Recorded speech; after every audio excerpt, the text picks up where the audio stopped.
This is football. This is the reason we love and we watch football. This is the reason why the Champions League is the best competition in world football. Sometimes I would even say it is better than the World Cup. Don't get me wrong. What we are watching, what we watched today was creme de la creme of football in history. This was creme de la creme of both huge legendary teams between Bayern Munich versus Real Madrid, between Harry Kane and Mbappe, between Luis Diaz, Michael Olise, and Vini Jr. and Jude Bellingham. Today was just remarkable.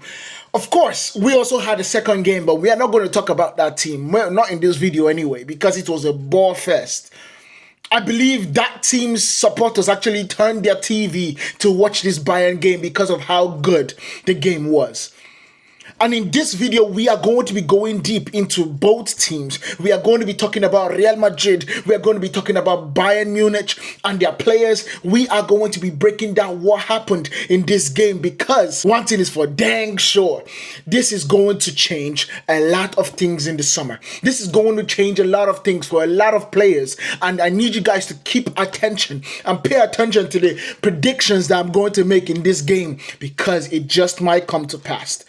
But without further ado, make sure you guys comment down below what you guys thought about the match. I want to hear from you guys, and we chat it up, and hit that subscribe button, because let's get this party started. First things first, we came into the game and I was standing and I was putting my hand on my chest and I was saying, we are the champions. I was ready for the game.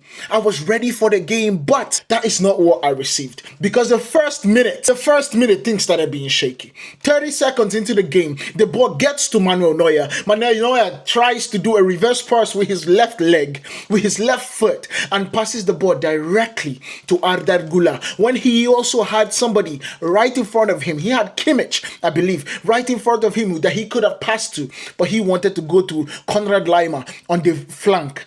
And Arda Güler showed why he is a talent, showed why Xavi Alonso should have played him more, showed why Carlo Ancelotti should have played him more. He hit that ball first time. The technique, first time hit. He rounds the defense. He goes around the goalkeeper and he gets into the back of the net without even bouncing once. That is how creative, that is how good Arda Güler was. And I'm like, oh my God, what has Bayern done? What has Manuel Neuer done? I know Manuel Neuer is 40 years of age, but come on. We just saw you do a GOAT performance, a GOAT-worthy performance a week ago. How sudden would you come around and do this now? I was wondering, I was perplexed about how he did that. But that was not the end of the game, because both keepers on both teams decided we are going to make this interesting. I saw this same situation throughout the first leg. Andre Lunin not staying in his position, not staying on the line, actually looking like he is one of the defenders. And I knew it. I knew it was going to come to pay. It was going to come to roost, because what happened was they crossed the ball from Joshua Kimmich. He crossed the ball directly towards the goal. And there on the line stood Pavlovic, his first Champions League goal ever for Bayern Munich. He puts the ball in, it's 1-1. And at this moment, I'm like, back to what we are doing. Then they get a free kick. And I'm like, nah, Manuel Neuer is going to save this. I know Arda Güler is pretty good at free kicks, but I know Manuel Neuer is really good. He's one of the best goalkeepers in the world that we have ever seen. And then he goes and does the boneheaded thing. One thing we have always known about Manuel Neuer is Manuel Neuer has this trait of making things look very simple to him. And so in situations where goalkeeper would have palmed it out or punched it out, Manuel Neuer put his palm there and dropped the ball right there. And I believe that's what he was trying to do in that situation. But he did not think about how quick the ball was coming or how heavy with the shot the ball was coming over the wall. And he absolutely punched that ball in his net. 2-1. And I'm losing my head. I'm like, what in the world is going on here? What in the world is going on here? How is Bayern letting Real Madrid off the hook time and time again? But don't get me twisted. The Ballon d'Or favorite, Harry Kane, is still on that pitch for Bayern Munich. And when he's on that pitch, Bayern have an opportunity to win the game. And you give him the biggest space that I've ever seen You would think this is COVID season where they are giving 6 feet separation. He is in the 18-yard box and he has no Real Madrid player around him. You literally see Trent Alexander-Arnold and he is on his own, a very annoying defender to defend with because he falls asleep so many times. It's ridiculous. How he's at Real Madrid, I have no idea. They need to bring Carvajal back and as soon as possible because he fell asleep. He did not do his duties. He fell asleep. We saw Luis Diaz drag Militao out of position. What usually happens when you see that kind of situation is that the defender drags out, he follows the first runner, and the other defender in the back, which is Trent Alexander-Arnold, follows the next runner. Alex was flat-footed. The ball came from Upamecano to Harry Kane. Harry Kane had the time of his life. He had a time to even hesitate to shoot before Andre Looney stepped. And Andre Looney showed where he was going and Harry Kane put the ball in the back of the net. This is 2 chances and he scored 2 goals. First in the first leg, where he had the one chance and put it in the back of the net. And this time, he had one more chance and he put it in the back of the net. And now it's back. Everybody's equal again. Everyone is equal in this situation. And all of a sudden, you think, oh, we going to halftime. Let's calm down because everything has happened in this game. Nah, bro. The ball goes to Vinny Jr. You go to Vinicius Jr. and this is the best thing that Vinny did today. The best thing that Vinny did today, because you could see that Vinny wants to be the headline. But the truth about it is that at this moment, Vinny was unselfish. And that was the right thing to do. Because Vinny dribbled and literally turned Jonathan Tah and Upamecano's waist left and right. And before he was ready to shoot, he saw the run of Kylian Mbappe. Bear in mind, you have to also give Kylian Mbappe a lot of credit because the way he left Upamecano, he was so quick out the races. He left Upamecano in dust. Upamecano could only see his tail light. He got to the ball. He had the composure to get a first touch into the space, taking Upamecano out of it and put the ball right under the legs of Manuel Neuer. Goal. And you say, oh, this is crazy. It's halftime. It's 3-2. That's 4-4. 4-4 on aggregate. And I'm like, oh, let's see what this guy is going to do. Let's see what Vincent Kompany and Areola are going to do. This is a point in time where the coaches make the game. This is a point in time where the coaches decide who wins the game. And Vincent Kompany was definitely more ambitious. Because what you saw in this situation, he brought on his fastest left back and took Joseph Stančić out, I believe. And then took out Serge Gnabry and brought on Jamal Musiala. Positive changes. But what did Areola do? He took out Brahim Diaz and brought on Eduardo Camavinga. Don't get me wrong, Camavinga is a talented player, but Camavinga is not an attacking player. You had the opportunity to win the game in full time and you brought on a defensive substitution. That changed the mentality in my mind. This has been a whole game where Bayern Munich has the domination. They have dominated the entire game. Instead of you to change the trajectory of the game by swinging the pendulum, because you are 1-0 up, you are 3-2 up, you brought on Eduardo Camavinga, and that right there just gave courage. It just gave courage to Bayern, because what happened was Camavinga started playing defensively, which is what his role is in this team. Starts playing defensively, trying to catch up with Jamal Musiala, and in process of that, gets a yellow card. As he gets a yellow card, you will think Camavinga will reduce the way he lunges into tackles. 2 minutes later, 2 minutes or 5 minutes later, Camavinga goes in to attack the ball behind Harry Kane, catches Harry Kane and doesn't touch the ball. Second yellow card, and he is given a red card at the 86th minute. And that was where everything changed. Because now Bayern in the Allianz Arena are all ready for it. They are fired up and they are ready to go. And then Luis Diaz does what Luis Diaz does. 25 goals in one season for Luis Diaz. The best goal scoring season that he has had in his career. 25 goals for Luis Diaz. He puts it to the back of the net from a beautiful assist from Jamal Musiala. Bear in mind, Jamal is just coming back from an injury. He has not gotten a chance to lay his claim to this team yet. He's on the bench. He's coming off the bench. But that pass from Jamal to Luis Diaz. Pitch perfect. Luis Diaz shoots the ball. It's a deflection on Militao in the back of the net. Andre Looney can do nothing about it. But now this is where things change again. Because I'm thinking, you're 10 men down. What are you going to do in this situation? You need to win the game. What is your substitution? He brings on Franco Mastantuano for Arda Güler and takes off Trent Alexander-Arnold for Thiago Patic. I'm like, what is going on? You need to go full out, throw the kitchen sink. These two substitutions should have been attacking substitutions. I don't know who was on the bench for Real Madrid, but it should have been attacking substitutions. You get? It should have been attacking substitutions.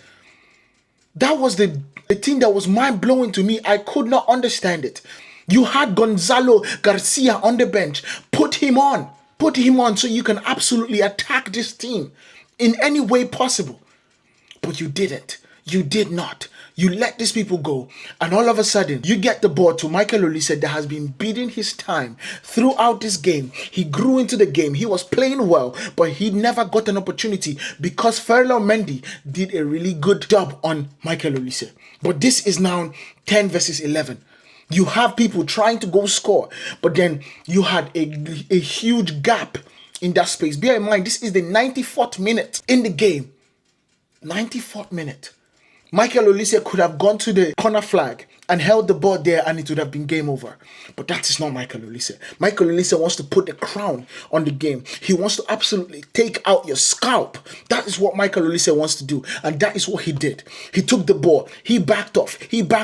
And the moment he got the second, I told you, Iron Robben-esque. The moment he got that second, where you were flat-footed and the ball was on the left-hand side of his body, he swung that ball so round the goalkeeper couldn't do nothing, even if he had Courtois in that position.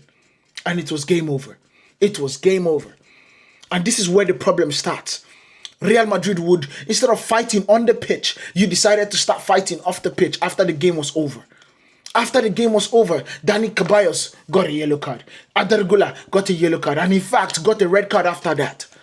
That's the most annoying part about it. The game ends 4-3 to Bayern. So they go to win the game at the Allianz Arena. They win it and you start fighting after the final whistle was over. What happened in final fighting during the 90 minutes? What happened then? What happened in that situation? It's devastating. It's so annoying to watch. Real Madrid have a problem. You understand? They have a problem. And that problem is Kylian Mbappe and Vinicius Jr. for right now.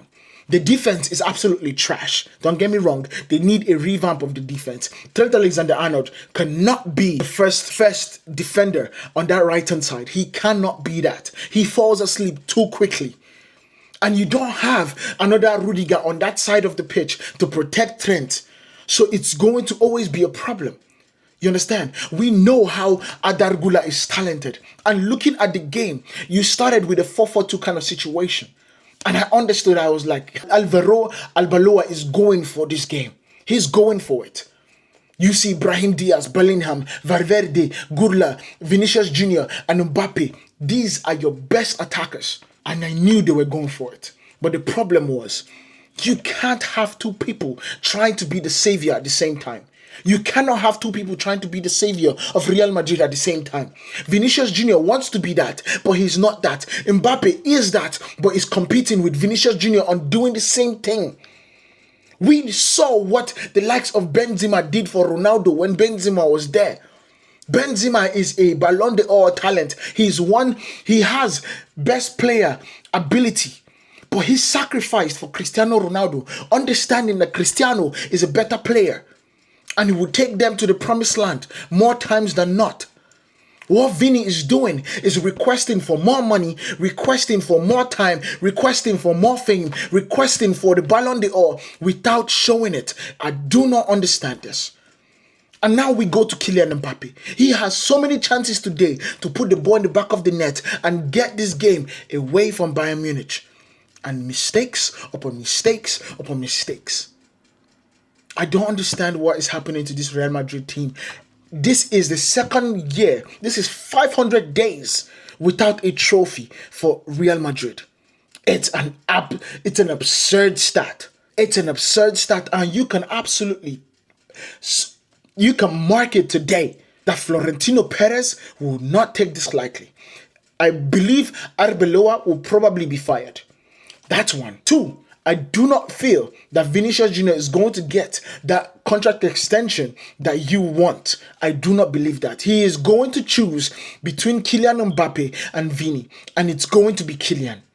Because Kylian gets the most money. Kylian does the most goal scoring. Kylian is the most superstar. He is the better of the two. And I believe Vinicius Jr. will be sold in the summer. I believe that, because what we saw today is it's so freaking annoying. It's devastating to just even imagine. He is going to get sold in the summer. Now let's go to Bayern Munich. Harry Kane, Michael Olise, Joshua Kimmich, Pavlovic, Luis Diaz. Remarkable set of players.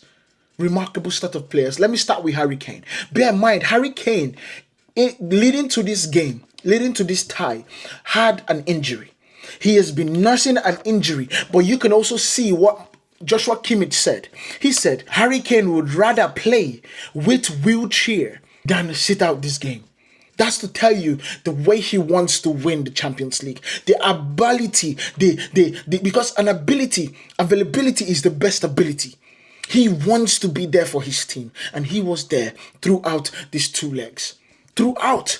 He absolutely showed up why he is one of the best, if not the best player in the world right now. But the truth about it is that the only person that is competing with him right now are his 2 compadres in Luis Diaz and Michael Olise. Michael Olise is absolutely showing the reason. He is showing the reason why he is there competing with Harry Kane and Mbappe on who is the best player and who is going to get the Ballon d'Or trophy. One thing is for sure, the dude is a remarkable talent. He is a remarkable talent, my goodness.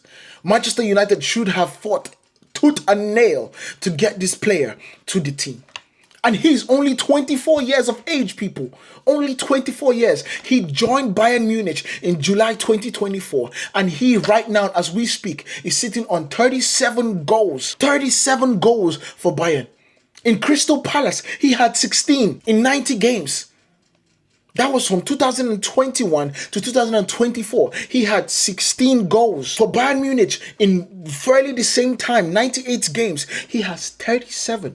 That's to tell you that the growth for this kid is remarkable. He is remarkable. Best player right now for Bayern Munich. He just got best player of the month last month. That's how good this guy is. This season, we are looking at 20 goals and 27 assists for Michael Olise. Are you dumb? Are you dumb? Are you dumb? That is the talent I'm talking about. And the only person that can compete with this guy right now is Harry Kane.